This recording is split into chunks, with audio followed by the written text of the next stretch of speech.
So, welcome everybody. I'm glad you're joining us tonight. We're excited to talk with David Mould about his new book, A Mission to Madagascar, The Sergeant, the King, and the Slave Trade. If you have questions, please post them in the chat and we'll get to them at the end of the presentation. So let me tell you a little bit about our author. David is a professor emeritus at Ohio University, and he works as a consultant for UNICEF. Born in the UK, he has worked as a newspaper and TV journalist, documentary producer, media trainer, and freelance writer. He has published books and articles on World War I documentary film, the 19th century U.S. transportation revolution, and oral history. And his travel tales from Asia and Africa, including Madagascar, are featured in his 3-book postcard series. And he's actually done a couple of previous events with us about those books that are recorded and on our YouTube channel for you to watch. So welcome, David. I'm very happy to have you back with us. I am going to turn the presentation over to you, and then I will come back at the end for audience questions. Okay, thank you, Jennifer, very much. And thank you to the Fort Worth Public Library for hosting this presentation. And glad you could join me here. So, Jennifer, we're going to see my full screen, the PowerPoint, are we? Yes, you just need to reshare. Oh, I reshare. Okay, thank you. There we go. All right. Okay, let's start the slideshow.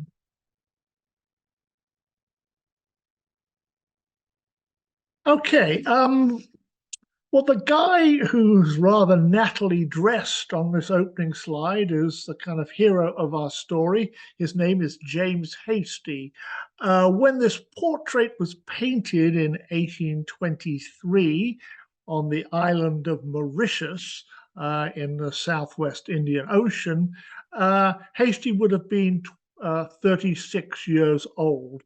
And in the middle of a rather astonishing career in which he ended up negotiating the end to the slave trade out of the island of Madagascar. So he's a hero of our story, and he's the hero of my book. And we will get back to him in a moment. But I dedicated this book to Sir Mervyn Brown, who died very recently at the age of 100. He made it to 100, and I attended his birthday party virtually. I was actually in Zanzibar at the time, came in by Zoom. Former UK ambassador to Madagascar and also a historian of the country. And I met with him when he was 94 years old at his flat in London. I was just interested in him. I'd read his book, and we had a wonderful chat. And somewhere in the conversation, the name James Hastie popped up as a character in the history of Madagascar that Sir Mervyn thought deserved more treatment. And then, honestly, I completely forgot about that until COVID struck. And I needed a new writing project. And I looked back on my notes and I thought, I wonder if I can tell James Hastie's story. As Jennifer said, mostly what I've been doing over the last, 8-9 years is writing travel stories, travel history and culture. But stuck at home because of COVID, I couldn't travel myself. So why not tell somebody else's travel story? And that's why I told James Hastie's travel story. So we're just going to do a little bit of historical context here and then get to his story. So Madagascar, 8th largest island in the world, off the southeast coast of Africa. And I mean, it has a really fascinating history that I learned a lot from Sir Mervyn's history of the country. The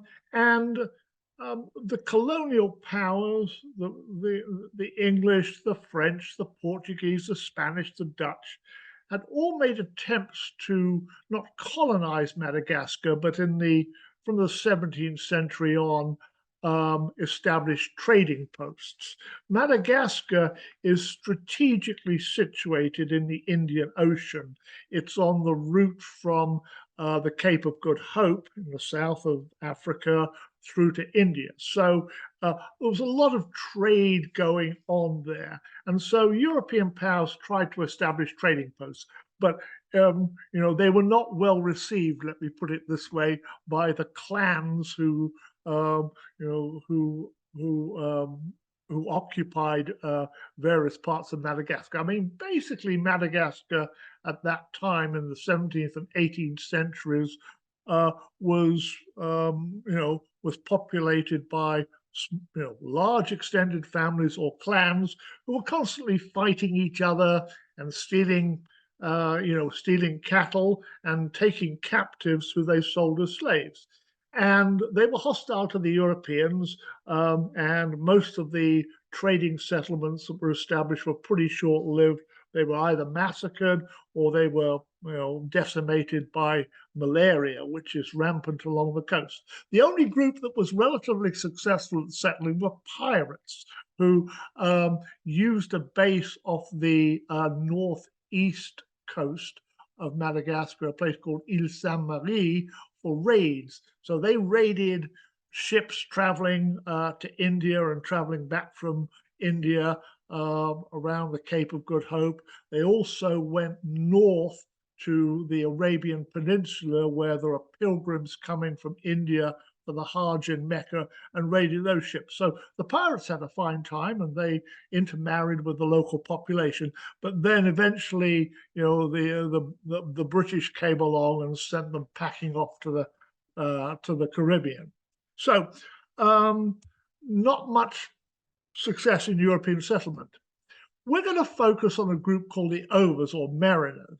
And they're important because they are the group that is predominant in the slave trade. They lived in the central highlands of Madagascar. And, I don't know how well this picture shows it here, but their origin's pretty interesting. Looking at where Madagascar is, you'd think that most settlers would have come from Africa. And indeed, many did.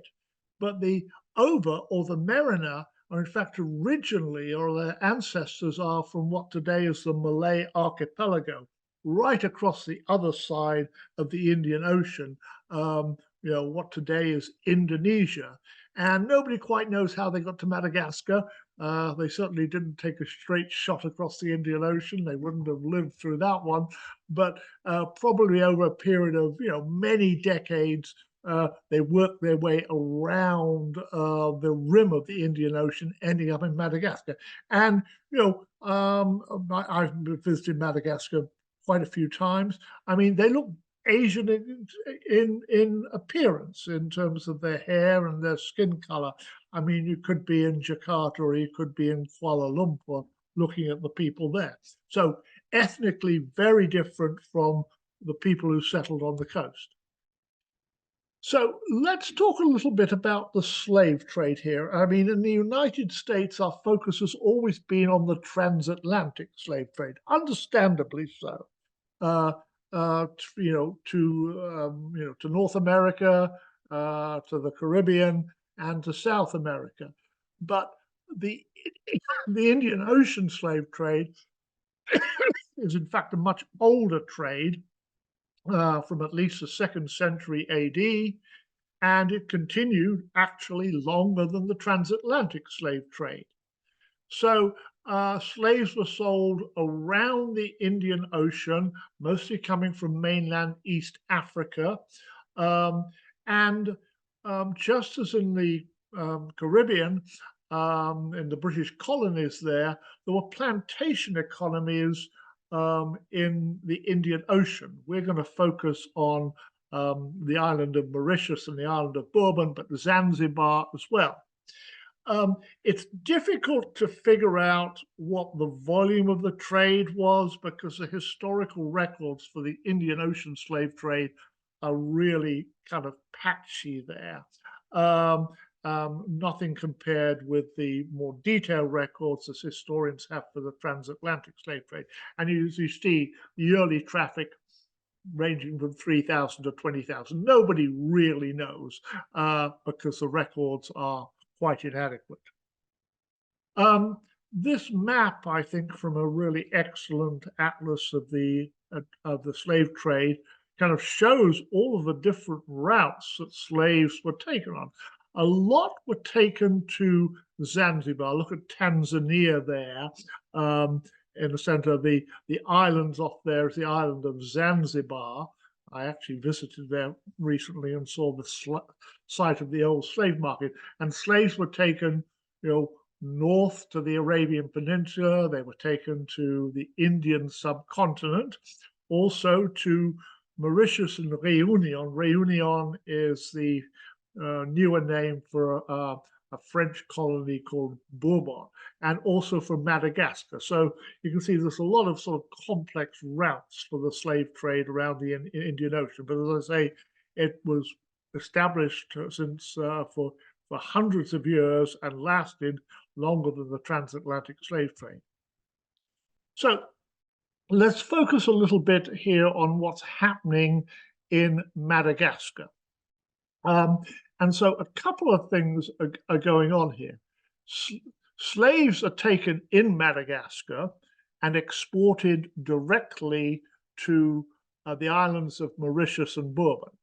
These were French colonies which the British took during the Napoleonic Wars, and then Bourbon, now Réunion, was given back to the French in the Treaty of Paris in 1814.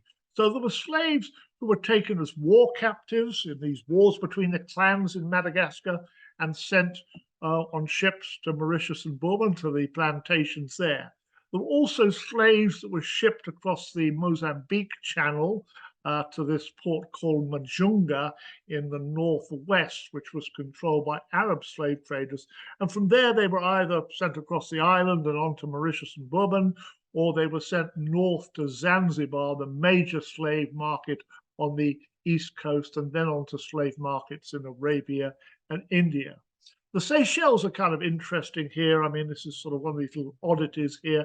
The Seychelles were a dependency of Mauritius, and after the British banned the slave trade in 1807, what smugglers would do was they would send slaves up to the Seychelles, get them registered with false papers, and then send them a long way around back to Mauritius to be sold on the slave market.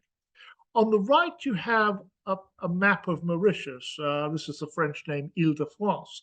And I mean, look at the coastline. It's full of little coves and inlets and creeks and things like that. After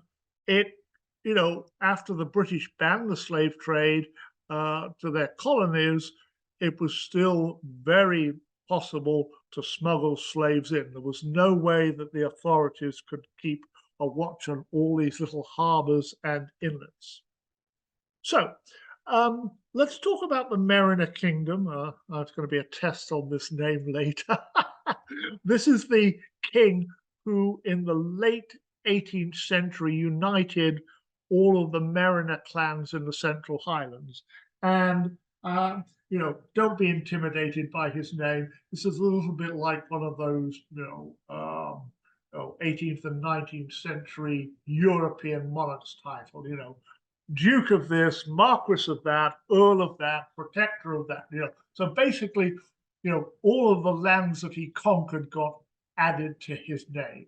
The first part, Andrianampo in Imarina, is the way in which he's normally known. But as you say, he has a much longer name which reflects his expanding kingdom. And this is a kind of an idealized portrait of him.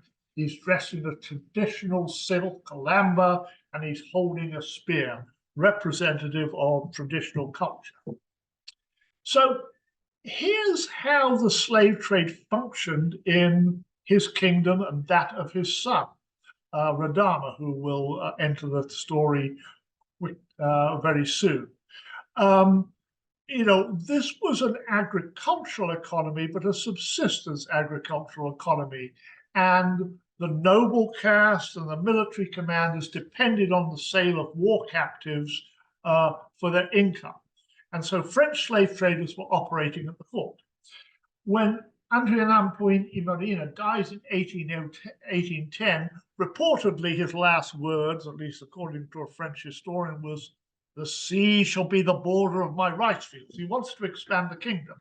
And so he hands over to his young, inexperienced, young son, his son Radama, 17 years old, who embarks on a series of campaigns around the country to try to conquer more territory.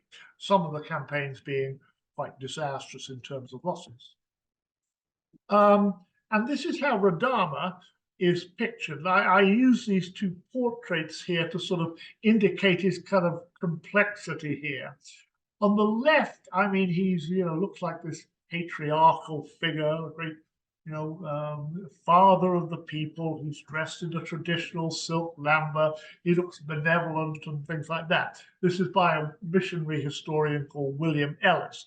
And, Ellis had good reason to sort of provide a sympathetic portrait because Radama was, in fact, the king who started allowing in Christian missionaries in a rather sort of expedient fashion, not really because he was interested in religion, but because they could also teach people trades. The portrait on the right shows him in his Napoleonic pose. He wants to be a European monarch. That's how he sort of envisages himself. And the British are going to help him in that quest. And this is his capital in the Central Highlands. It was, a lot of trade routes crisscross there. And so by the beginning of the 19th century, this capital had a population of about 80,000. It was the largest settlement on the island. And the picture on the left is of the royal palace called the Rover. And then it's kind of, I don't know how well you can see it here, but it's a detail from a contemporary map on the right. And that was a little thing there where the writing is, that's a rock from which the criminals were thrown. They had a fairly sort of harsh system of justice, the Over. They sometimes dismembered criminals and then threw them over those rocks. I've actually been to that place, but I didn't suffer in the same way. So the British enter the picture in 1810 when they capture these two islands from the French during the Napoleonic War. And the British are not going to commit a whole lot of resources here. So they say to the French, okay, pas de problème, you can keep your language, you can keep the Catholic religion, you can keep your laws, you can certainly keep your slaves, because we're trying to stop the slave trade, we're not abolishing slavery. So British ships try to stop the smuggling of slaves, but it's an inadequate number of ships there. Bourbon is restored to France, and the slave trade to Bourbon continues. And in September 1816, there's a devastating fire in the capital of Mauritius, and this is where Hasty enters the story.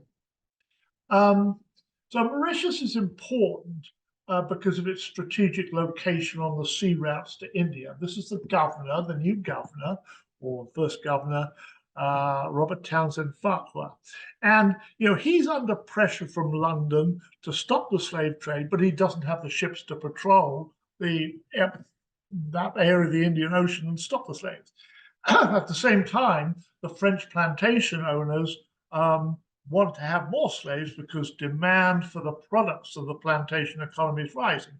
So, he can't go to Madagascar with a military expedition. That would take years and probably be disastrous. So he tries to go a diplomatic route and seek an alliance with the rising military power on the island. And this is over in the Central Highlands and their King Radama. He sends 2 missions, but they fail to reach a treaty. So here comes Hasty. He's an East India Company sergeant. I mean, he's Irish. He's from County Cork. He runs away from home. It's one of those classic stories. Joins the army, ships out to India, and then his regiment is sent to Mauritius.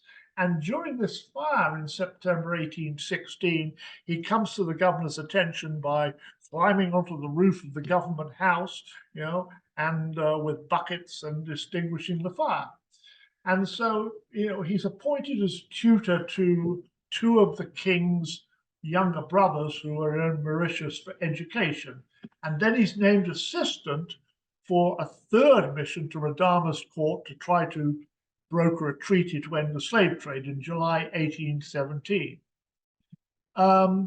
And this is sort of a quotation from one of the journals from somebody who was on that first ship that landed on the east coast there at a port called Tamatave, makes a reference to the princes and makes a reference to Hasty. This is from a naval lieutenant and surveyor, Thomas Locke Lewis.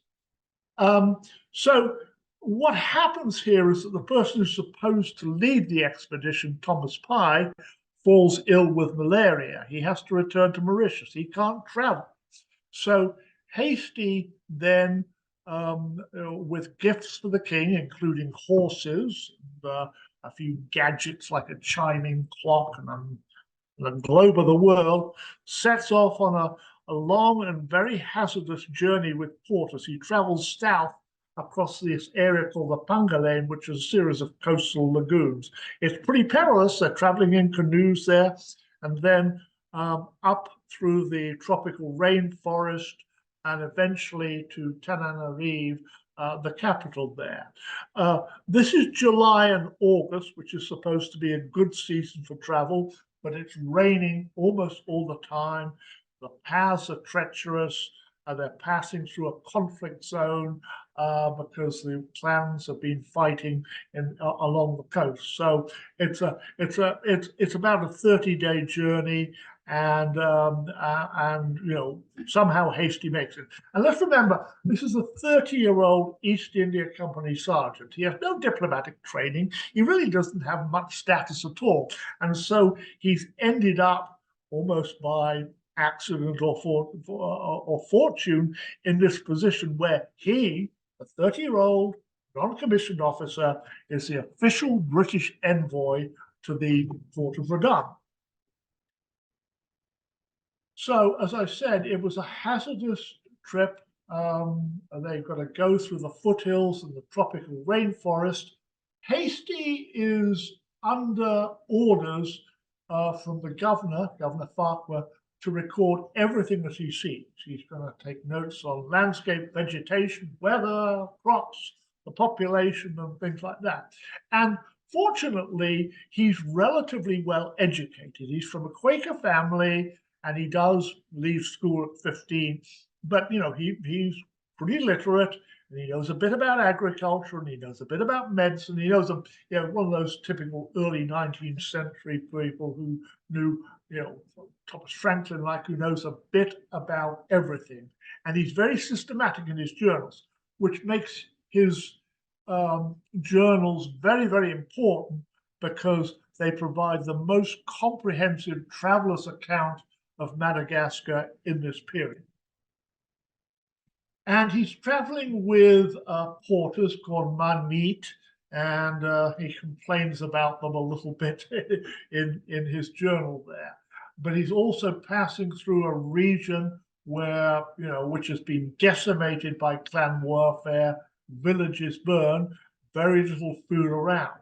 And also, it's a very, very difficult journey. Again, a quote from the journal: "It's raining, it's foggy." As he says, "If this is a good season for travel in this country, I assert it must be impossible to proceed in the bad." So he arrives in the capital, and the king rather skillfully sort of uses him and uses the potential of an alliance with the British in a kind of internal power struggle that he's having with the nobles, the Andriana, and the military commanders. And he's arriving also at the Malagasy New Year, and so the king sort of puts him front and center in a series of ritual ceremonies that are taking place. The New Year is called the Fanzro Ana, and this is a quote from the historian Pierre Larson, which sort of shows how the king used Hasty for his own purposes. I mean, it was very much, a two-way process there.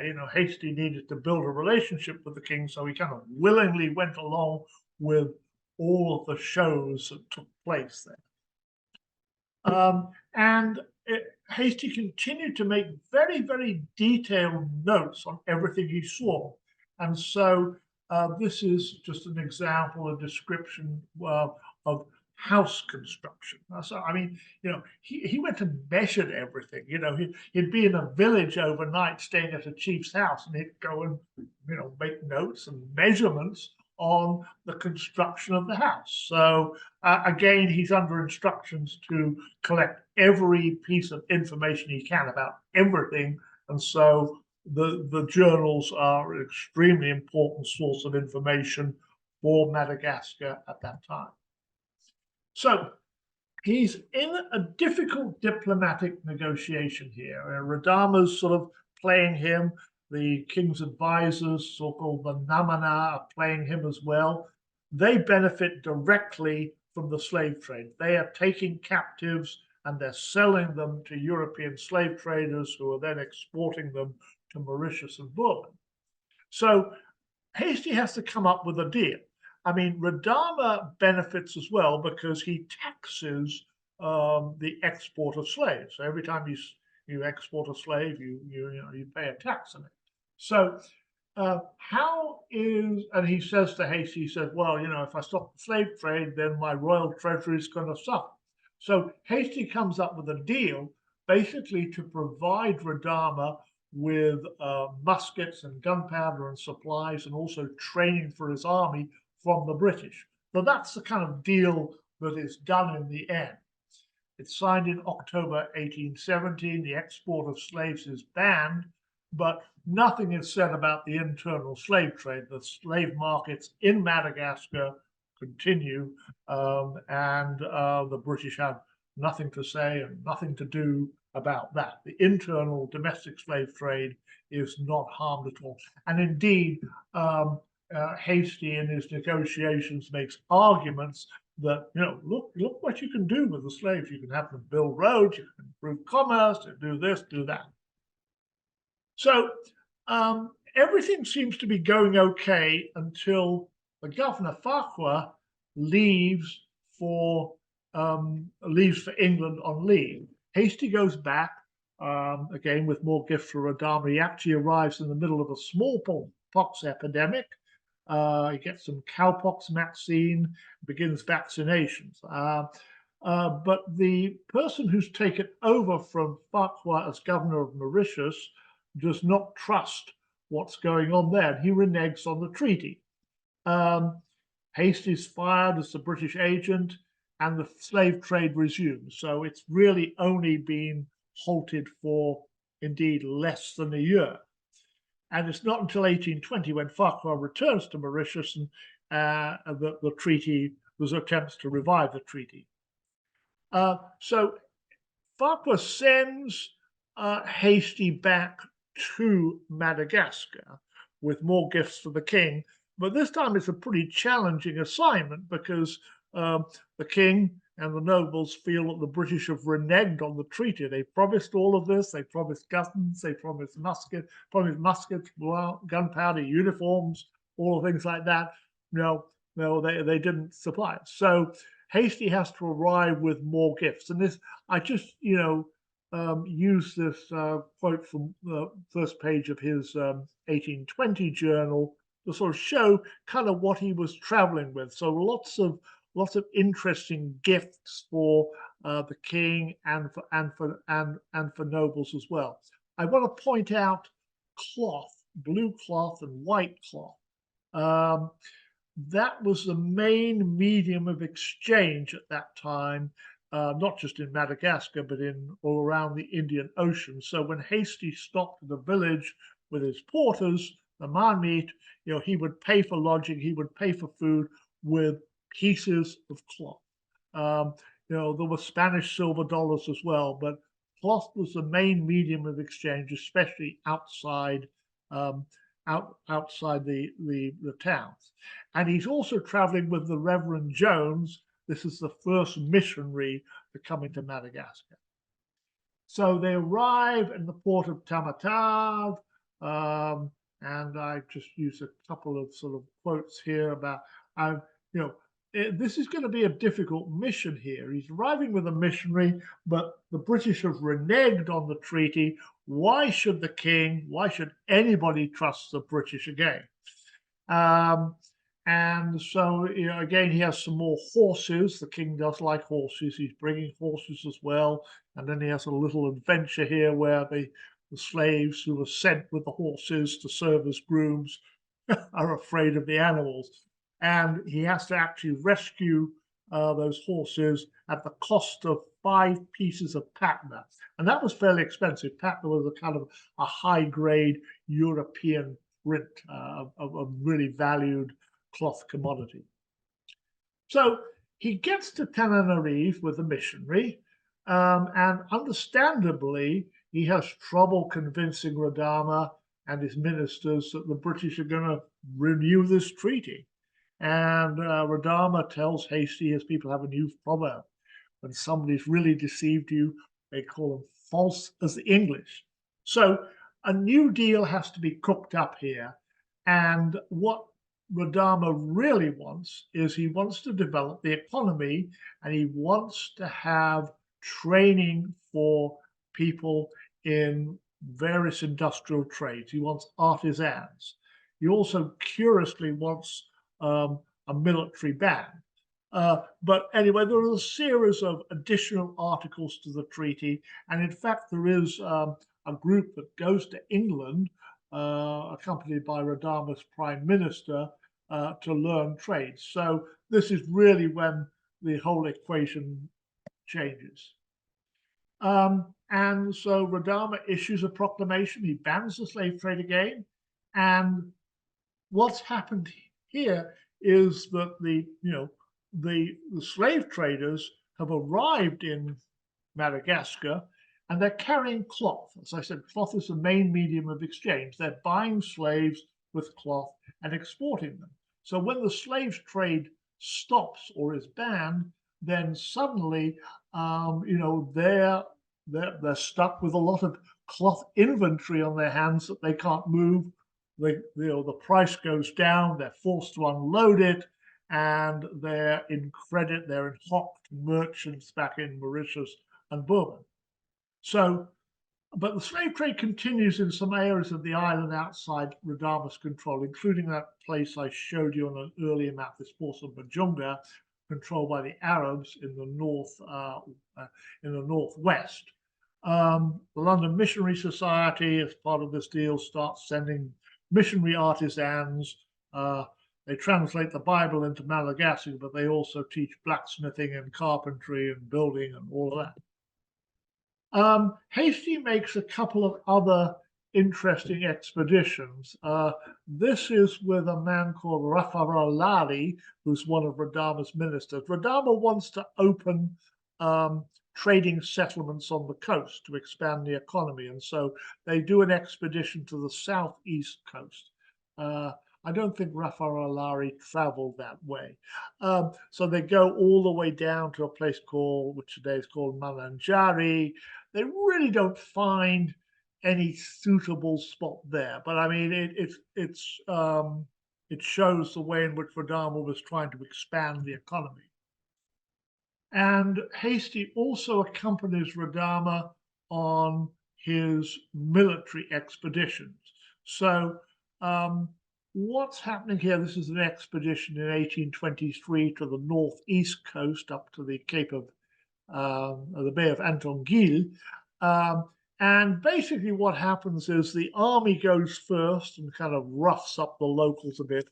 Then the king comes along smiling with Hasty and gets the local chiefs to swear oaths of allegiance, and he gives them certificates, and he stations over garrisons there. But Hasty again is continuing his survey of the country. He's noting river crossings, anchorages. Where could you establish a trading settlement? Is the anchorage good enough there? Could the ships anchor further out on the reef and things like that? Again, as with most of Radama's military expeditions, there are many casualties, not from conflict, but from mostly malaria and dysentery. And then in 1824, Radama leads an army to the northwest. And by this time, the army that he's leading is a smaller, more professional army, better drilled, better trained by the British. And so he eventually does take over this port called Majunga and stops a series of stops the trade out of Majunga, where slaves are being brought across the Mozambique Channel, stops that trade. Unfortunately, then Hasty dies rather prematurely. At the age of 40, he suffers a full series of falls and accidents. Radama is absolutely devastated by his death. I mean, he's become his chief advisor, his most trusted companion as well. And so, unusually for a foreigner, he's buried with full military officers in a stone tomb. And a stone tomb is where the aristocracy, the nobles, are buried in Madagascar still today, commissioned by Radama. Radama dies a couple of years later. So I just did a little list here of what I consider to be Hasty's achievements, or at least some of them. So, he paved the way for Christianity to come into Madagascar through the London Missionary Society, even though the king was much more interested in the trades that they could teach. Some harsh laws and customs were abolished. The army was transformed into a more professional force. Roads were built. Hasty was very interested in agriculture. I mean, this is a kind of a rice monoculture in the Oba, and he introduced new crops. They started mulberry bushes for silk, new agricultural techniques. So beyond, his achievement in negotiating the treaty to end the slave trade, whole series of other things that did happen while he was an advisor to the king that began to transform the kingdom. So I'm going to pause here and I'm going to let Jennifer ask. So I had sent David some questions ahead of time, and for a couple of them, he's done some great slides as part of his answers. So my first question is, I know you've traveled to this part of the world fairly often. What drew you to wanting to tell this story? Okay, so here I am. I've been there. That's the lemurs on the right. I'm on the left. Okay. Yeah, I went to Madagascar in 2016. I think was my first trip, and I made 7 trips. I think on a research project for UNICEF, the United Nations Children's Fund. That's an agency I've worked for as a consultant for quite a few years now. So I ended up in Madagascar. I traveled some around the country. I mean, there is an airline, but it's often on strike. So I did a lot of miles by road. So I just became fascinated by the country and its very, very complicated history. It's something of a dysfunctional country, I have to say. And I mean, there's always famine in the south, and the government doesn't work very well. But I just found the history and the culture fascinating. So as I said a little bit earlier, I have typically written books about my own travel experiences in Asia, Africa, a few other areas as well. So for 2020, when it became clear that COVID would prevent more travel, what am I going to do? I needed a new writing project because why don't I tell somebody else's travel story? So then I remembered my meeting with Sir Mervyn Brown in London, and him saying, oh, there's this guy, James Hasty. I mentioned him in my book, but I mean, there's more work to be done on him. He's a very, very interesting character. So I went, oh, let me see if I can tell Hasty's travel story. Let me see if I can find the journals. And so this is Sir Mervyn Brown, and that's his History of Madagascar. And so really that book and my meeting with him inspired me to do this. All right. So let's talk about your research process for this book. In the introduction, you talk about trying to track down these journals. And I found that process really interesting, and I thought you should talk about it. All right. Okay. Well, thank you. Good question. Okay. So, I mean, this is a big historical jigsaw puzzle in which there are still pieces missing, and even the pieces that you have don't fit very well together. At one time, when Brown was writing his book, he had access to journals by Hastie from that first period, 1817 to 1818. And they're supposed to be in the British National Archives in Kew, but they have disappeared. Nobody knows where they've gone. You pull it up, it's very frustrating. A librarian would understand this. You know, this record is missing. Oh dear. So all we have now, in fact, until recently, is a French translation of that of some of that period. Then there's some stuff in Mauritius in the National Archives there. Of course, this was COVID, but I was lucky to work with a wonderful historian in Mauritius, and she went down to the National Archives there with her computer, and she PDF'd hundreds of pages for me. All right. And then there's a few things that are scattered around. I'm going to come to the one called in the collection of Simon Pearce in a moment. But this is a sort of a summary of the many kind of, well, some of the main historical sources I use. And let me just point out that, you know, a French translation, which was from 1904, with notes and things like that, how good a translation is it? And I'm translating it back into English. So, I mean, there's some issues there in terms of historical interpretation. So they're scattered around. I was able to gather some things here.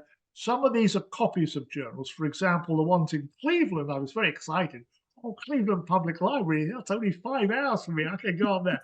But when I compare those then with some from the Mauritius National Archives, it's clear they're later copies. You know, there are differences as well. So, and you know, this is the example here. So the East India Collection, Cleveland Public Library. Well, you know, this looks good. This looks great. However, you know, when I compare it to you know, the Mauritius National Archives, I mean, the main difference is that there are details that are omitted. Okay. Somebody didn't consider them important. Also, it's moved from the passive voice largely to the active voice. So, you know, this is a later cleaned up version here. Okay, other sources include some secondary sources. This is Ellis's missionary history. And of course, Ellis was a missionary historian, does have a certain agenda as well. And this is a missing record, unavailable. That drives you crazy. Yeah. And this is the French version here. And you can see all the notes have done. The scholars have done. Oh, I think this is this. I think this is this place, things like that. You know, so it's very much an edited, interpreted version. So this is a person I mentioned a little bit earlier. Tragically died, noted professor of African history. And in 2004, he heard a rumor that a previously unknown Hastie journal was going to be auctioned in Paris. And Pierre Larson had used Hastie journals. He hadn't told Hastie's story, but he'd used Hastie journals as a source in many of his histories. So I was alerted to this. I mean, he never found this. And I was, oh, sorry, I've gone too far. So I decided, let me try to continue the search here, okay? And so I contacted Christie's, and it was kind of frustrating. They didn't respond, and I called them, and this and that and the other. And eventually they said, no, we have no record of this at all. We have no record of a Hastie journal being sold in 2004. Sorry, bye-bye. I didn't give up. So I thought maybe it was part of a larger collection. So, and then I looked at what was sold, and there was the collection from a guy called Quentin Keynes, who was, you know, great-grandson of Charles Darwin, relative of John Maynard Keynes. And I thought maybe it was in this collection, which Christie's did sell. And eventually they got back to me and they said, yes, yes, yeah, it was in this collection, but the item did not sell at all, okay? And they actually did give me the catalog description, but they said, it didn't sell. I said, so what happened to it? This is my journalism background. I'm persistent here. They said, it was returned to his executor. I said, so who is his executor of the Quentin Keynes will? His name is Simon Keynes. He's a distinguished professor of Anglo-Saxon history at Trinity College, Cambridge. And so I contacted him and he said, yes, I remember that. And I sold it to somebody later in 2004. Who did you sell it to? Well, of course, this is COVID. He said, I don't quite remember, but when I get back to my home in Norfolk, I will dig that up. And indeed he did. Okay. And so it was sold to a British textile designer called Simon Pearce. And it was it was problematic to track him down as well, because Simon Keynes did not have contact information for him. And, this was 2004, and I was looking a lot later, almost 20 years later. But I found that Pearce, who's a pretty well-known sort of high-end textile designer, had an exhibition in London. So I contacted the exhibition organizer and said, can you put him in touch, be in touch with him? They said, well, we can't give you his contact information, but we'll refer your inquiry to him. But he did write back. And then eventually he not only sent me pictures of the Hasty 1821 diary, and this is about that expedition to the southeast coast, but sent me a couple of pages there. So this is quite an exciting discovery. But I mean, as I say, it's been a labor, quite a lot of labor to get to this point. But I don't give up easily anyway. And then after my book was published, I get this surprising email literally out of nowhere from New Zealand, from somebody saying, oh, we have a Hasty diary. It's in the possessions of my father, who is the great grandson of Hasty, who emigrated from the UK to New Zealand after World War I, and he had a few things there, and we just found this. So there's this other diary that's there, journal that's there, which I persuaded this family in New Zealand, the North Island of New Zealand, I persuaded them to donate it to King's College London, and we just completed that negotiation there. So that's that's the story of my search for the Hasty journals. Yeah. So And maybe more will show up. Who knows? I mean, I think that's really, it's kind of like a treasure hunt, and then a treasure hunt that keeps giving you great gifts. So we'll open it up to audience questions. If you have questions, you can put those in the chat, and we'll ask them. But I kind of wanted to follow up on that research. So I think a lot of people don't understand when you're talking about writing these types of books, right? All of this behind the scenes sort of tracking down that you have to do, and then figuring out how you're going to work those things into kind of what you're writing about. So can you kind of talk about how you decide what sources you're going to use, and then how you're going to kind of incorporate that into your writing? Yeah, I'd love to tell you, Jennifer, there was a system here, but it's kind of sort of serendipitous. Basically, I gather as much as I can from as many sources as I can. And often one source will lead to another source. So here's a good example.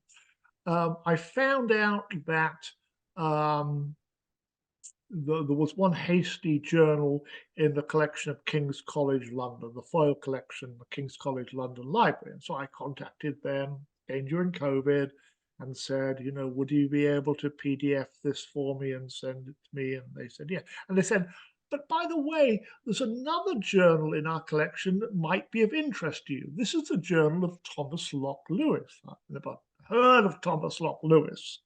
And they said, well, apparently he went to Tamatave in July 1817. And I went, oh, really? maybe he was on the ship with Hasty. So there's some sort of, so I mean, especially if you have archivists who are kind of, this is one thing I find working in archives. You talk to an archivist and they say, and you say, because I want to see this, I want to see this. And they said, well, maybe this would be relevant too. Have you thought about it? Because they know their collections. Okay. And so sometimes that is the case. I'm also was kind of really lucky, I think, to have my colleague in Mauritius, do a lot of the legwork for me there. So yeah, it's like a giant historical jigsaw puzzle where the pieces really don't fit very well, and some of the pieces, I mean, there's thousands of pages of journal, okay, and a lot of it is, you know, well, I mean, it's not very interesting. Today we went here and the temperature is such and such, and we ended up in this village, So you've got to be quite selective about what you've really got to have a narrative thread. And I did have a narrative thread there.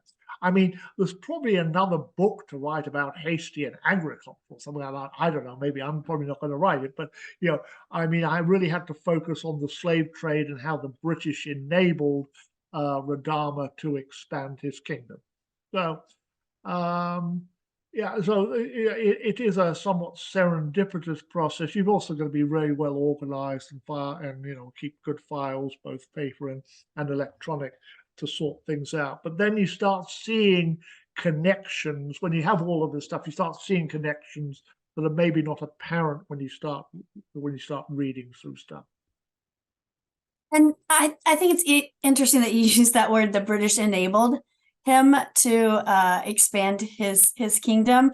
I thought it was very interesting that here's your British envoy, and he's actually going out to essentially to war with this person. Was that normal of the time? Because I would think certainly today that would be very frowned upon, but was that What you unusual? Going to war with him?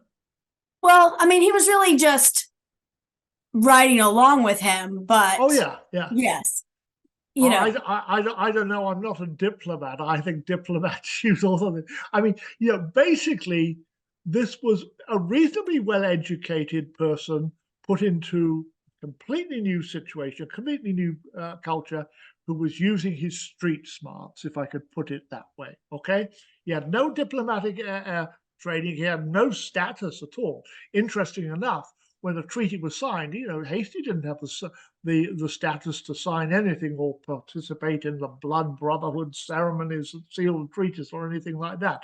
He's a low-ranking officer, but kind of, through his own smarts and his own ability and winning the trust of the king, he rides that. But yeah, no, it's to me it's kind of a remarkable story of somebody who, through his determination, but also really by living at his wits and forming alliances along the way, really makes it happen. He's on his own, I mean, he can't call Mauritius or send an email. He's on his own on the ground and has to kind of work it out. And so he's trying to do a deal. And whoa, is the governor going to accept what I'm offering to Radama? It's a fairly speculative venture that he's on here. Yeah. All right. Well, it doesn't look like we have any questions in the chat, and we've got time for one more. So, are you working on anything new?